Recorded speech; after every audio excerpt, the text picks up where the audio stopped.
So yun, mga araw sa lahat mga ka-techno. So welcome back sa ating channel. So sa araw ito meron tayong gagawin isang Sony 40 inches. Problema niya is dim display. Walang picture, so okay yung backlight.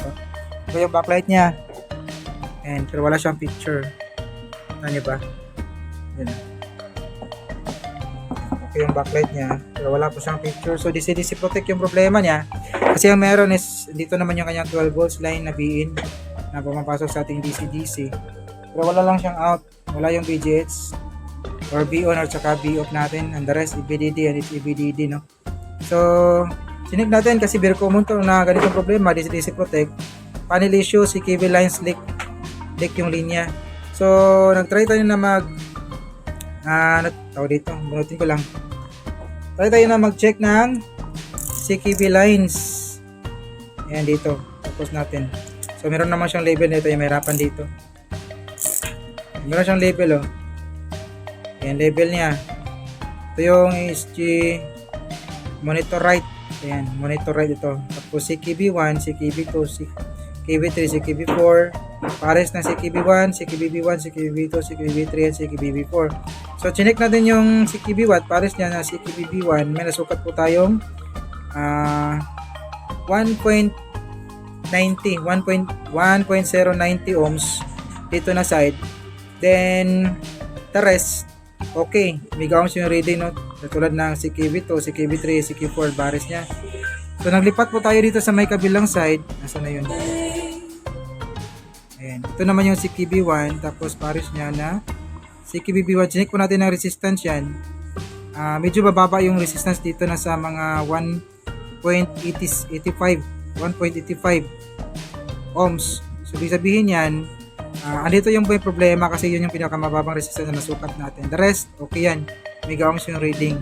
So gagawin natin is cut natin yung ano dito. Wait. Cut natin yung CKB1, CKB2, CKB1 at saka CKBB1. Then try natin kung makakaroon ng display at lalabas pa yung mga supply sa ating PC-DC. So dito mga katay, continue tayo, no? So ganun yung pagbutok natin. Wala. Ito pala. So ang ginawa natin dito is nag-cut na po tayo ng nag-cut na po tayo ng CKV lines. Kasi dito nasukat natin, ito yung pinakamababang resistance na nasukat natin eh. Ito yung CKB1, pares niya na CKBB1. Meron natin yung cutting dyan, isang daanan lang, isang linya lang. Ayan o. Pinat natin, meron cutting na po yun o. Ayan. Cut po natin yan, itong CKB1. Pares niya na CKBB1, na-cut na po natin yan. And then, nagsukat tayo dito sa kanyang CKB lines, nag-back to normal na siya. Mega ohms na yung kanyang reading, hindi na kilo ohms.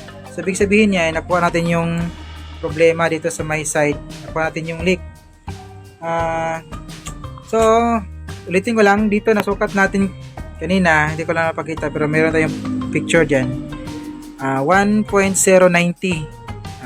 key ohms, tapos dito sa may kabilang side 1.086 or 85 key ohms. Sabi niyan, mas mababa dito na side, kaya dito tayo nag-cutting. So test natin, tingnan natin kung maka-display ba yung panel natin, no? Ayan.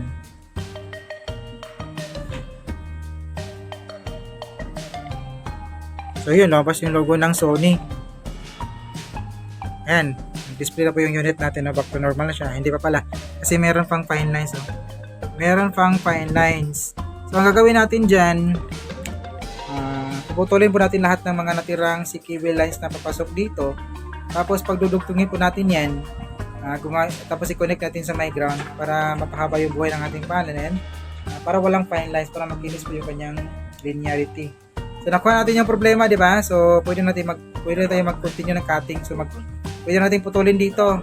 Hindi natin makakamali kasi nakuha natin yung saan banda yung may problema. So gagawin natin, kakat ko lang yan, tapos connect natin sa my ground, then continue tayo, balik tayo mamaya pag nagawa natin.